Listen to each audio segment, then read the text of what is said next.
ছয় ধরনের ব্যক্তি আছে এমন যাদেরকে আল্লাহ তাআলা রমজান মাসের মতো একটা পবিত্র মাসেও ক্ষমা করেন না। নাউজুবিল্লাহ বলবেন না আপনারা সবাই?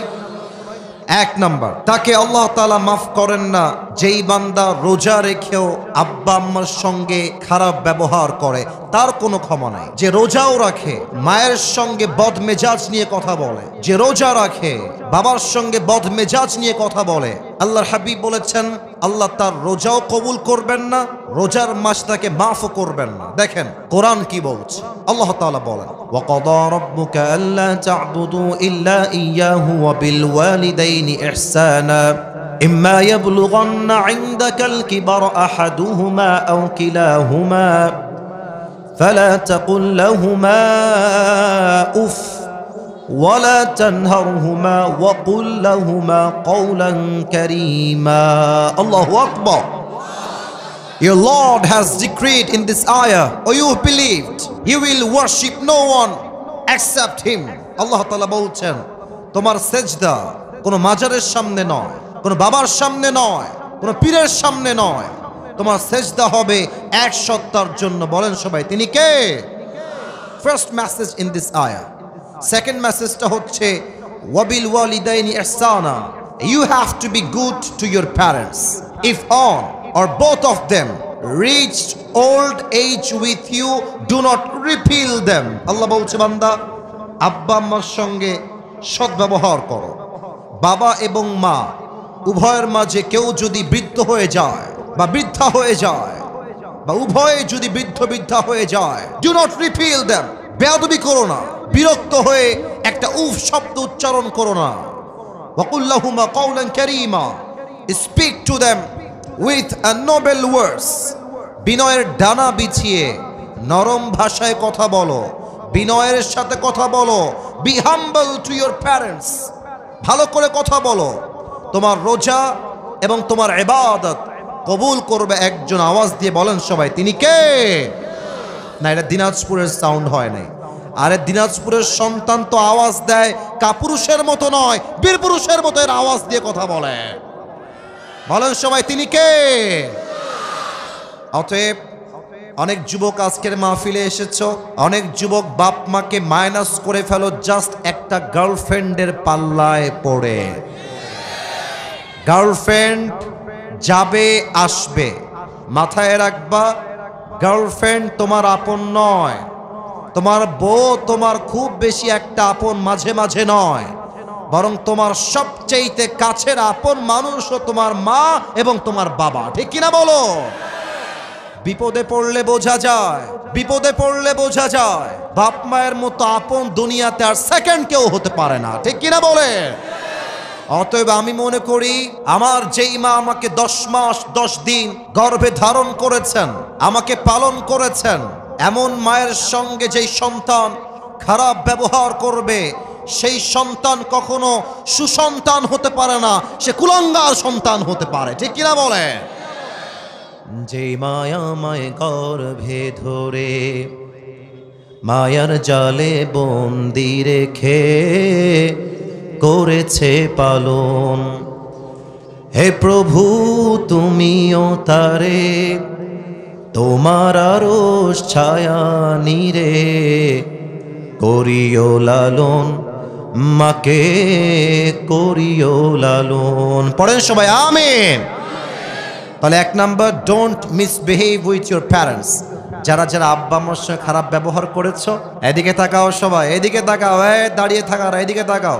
আজকে আব্বা আম্মার কাছে গিয়ে সবাই মাফ চেয়ে নেবেন, আমিও মাফ চেয়ে নেব যে মা অনেক অন্যায় হয়ে গেছে, ভুল বুঝে তোমাকে অন্যায় করে ফেলেছি, বাজে কথা বলে ফেলেছি, সামনে রমজান আসছে, মা ও আব্বা তুমি আমারে মাফ করে দাও। বলেন সবাই আমিন। এক নাম্বার, আব্বা আম্মার সাথে খারাপ ব্যবহার করা যাবে না।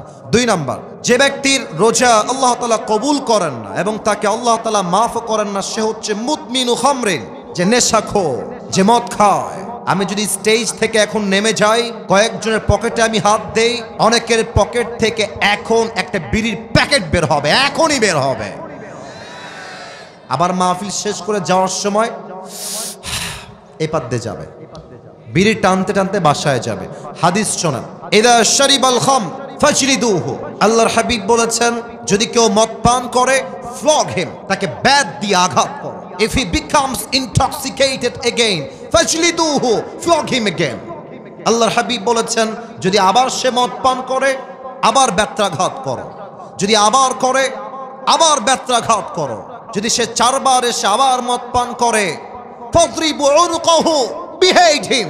আল্লাহর হাবিব বলেছেন যে 4 বার মদ পান করবে তাকে এক কোপ দিয়ে তার কল্লা আলাদা করে দাও। আল্লাহু আকবার। কি কড়া বিধান শাস্তির।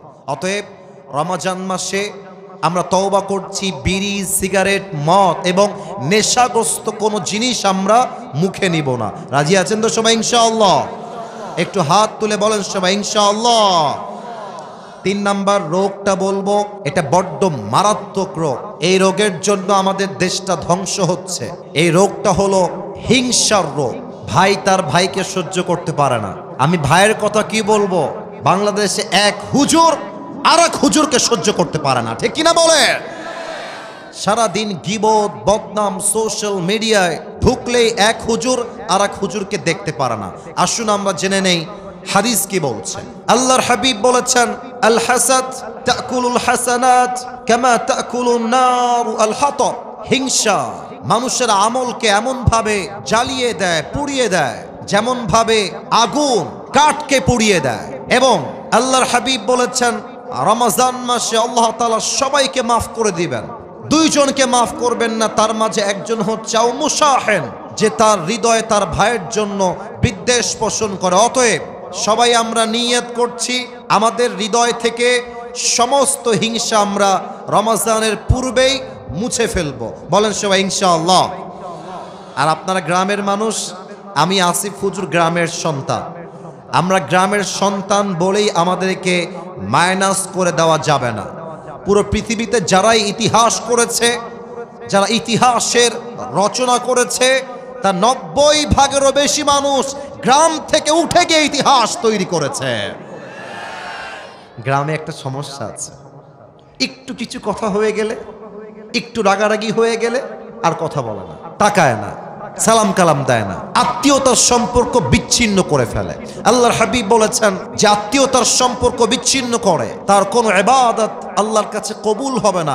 এর চাইতে মারাত্মক হাদিস শোনেন, এর চাইতে মারাত্মক হাদিস, লা ইয়াদখুলুল জান্নাতা কাতিউন, he who break the kinship relationship will not enter in the paradise।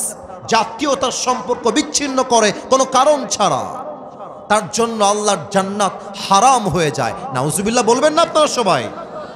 এজন্য যদি ভাই ভাইয়ের সঙ্গে ঝগড়া হয়ে যায়, বোন বোনের সঙ্গে ঝগড়া হয়ে যায়, যেখানে যার যেভাবে ঝগড়া হয়েছে, আজকে আমরা রোজার পূর্বেই সবকিছু মিটমাট করে নিব। বলেন সবাই আওয়াজ করে ইনশাআল্লাহ। 5 নাম্বারটা একটু দেখবেন আমার দিকে। এইটা আমার মুখে কি, এই যে আমার উপস্থাপক ভাই বলেছে, বাদবাকি আওয়াজ আমার কানে আহামরি আসে নাই। আর একবার, আমার মুখে এইটা লম্বা লম্বা কি ভাই? মাশাআল্লাহ। আচ্ছা, মিথ্যা বলবেন না। আমি জানি দিনাজপুরের মানুষ কথায় এক, কাজেও এক। ভালোবাসলে আই লাভ ইউ, না বাসলে আই হেট ইউ, ঠিক কিনা বলেন? আচ্ছা মুরব্বী, আব্বাজান, যুবক ভাই, আমাকে দাড়িতে আনস্মার্ট লাগতেছে না স্মার্ট লাগতেছে? তো জোরে বলেন না, আনস্মার্ট না স্মার্ট? স্মার্ট লাগতেছে। মনে রাখবেন, দাড়ি কাটাই হচ্ছে এমন একটা গুনাহ, এখানে ওলামা একরাম আছেন, বানিয়ে বলার নো চান্স, নো অপরচুনিটি, যে দাড়ি কাটে প্রত্যেক সেকেন্ডে সেকেন্ডে তার আমলনামায় 60টা করে কবিরা গুনাহ লেখা হয়। এবার আসেন হাদিসটাকে মিলাই দেই। আপনি রোজা রাখলেন, ইটস এ ফাস্টিং, এটা রোজা, এটা সওয়াবের কাজ। সওয়াব করছেন একদিকে, আবার দাড়িটা কামাই ফেলেছেন, প্রত্যেক সেকেন্ডে সেকেন্ডে 60টা করে কবিরা গুনাহ, এদিকে রোজার সওয়াব। দুইটা যখন হবে প্লাস মাইনাস হবে, একদিকে যোগ হবে আর একদিকে ফাঁকা হবে। আপনার মাসের বেতন হচ্ছে 30,000 টাকা আর খরচ হচ্ছে 40,000 টাকা। মাস শেষে ব্যালেন্স অ্যাড হবে 30,000, খরচ হয়ে যাবে 40,000। দেখবেন প্লাস মাইনাস করলে ফলাফল হবে 0। আপনি রোজাও রাখবেন, আবার দাড়িও ক্লিন শেভ করবেন, আপনার ওই রোজার 2 পয়সা দাম আল্লাহর কাছে নাই, ঠিক কিনা বলেন?